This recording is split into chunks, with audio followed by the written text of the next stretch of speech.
एक समय की बात है। गांव में एक बुद्धिमान आदमी रहता था। उसका नाम रमेश था। रमेश बहुत ही समझदार और विचारशील था, लेकिन एक समस्या थी। वह हमेशा चिंता में रहता था। वह हर समय फिक्र में डूबा रहता था, जिससे उसका स्वास्थ्य और सुख शांति पर प्रभाव पड़ता था। रमेश की चिंता का मुख्य कारण था उसका भविष्य।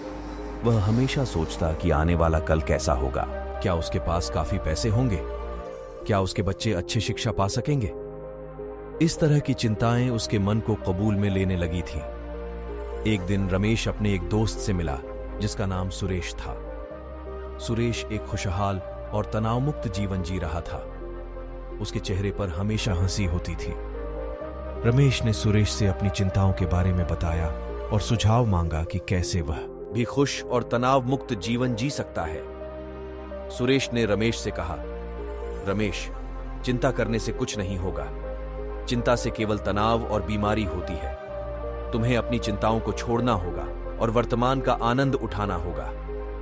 रमेश थोड़ा सोचा और फिर सुरेश से पूछा, लेकिन सुरेश, मुझे अपने भविष्य के बारे में चिंता हो रही है। सुरेश ने मुस्कुराते हुए कहा, रमेश, भविष्य का कोई निश्चित रूप से पता नहीं चल सकता। हम सिर्फ वर्तमान को सुखद और खुशियों से भर सकते हैं। जब तुम अपने मन को वर्तमान में रहने के लिए प्रशिक्षित करोगे, तो तुम्हारा भविष्य भी स्वयं में अच्छा बन जाएगा। रमेश ने सोचा और उसने सुरेश के सुझाव का पालन किया। वह ने सीखा कि चिंता करने से कोई भी समस्या का समाधान नहीं होता, बल्कि समस्या को और बढ़ावा मिलता है। रमेश ने शुरुआत में छोटे छोटे कदम उठाए। वह रोज सुबह में योग और ध्यान करने लगा, जिससे उसके मन को शांति मिली। वह अपने कामों को सजागी से और ध्यानपूर्वक करने लगा।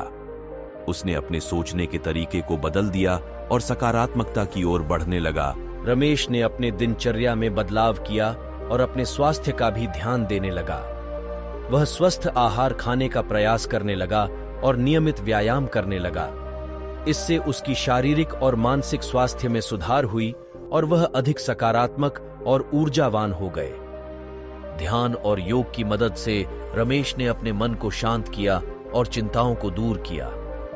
उसने सीखा कि चिंता करने से व्यक्ति का मन विचलित हो जाता है, जबकि वर्तमान में जीने से वह खुश और संतुष्ट हो सकता है। जब लोगों ने देखा कि रमेश कैसे अपने जीवन को सकारात्मक तरीके से जी रहे हैं, तो उनकी प्रेरणा भी हुई।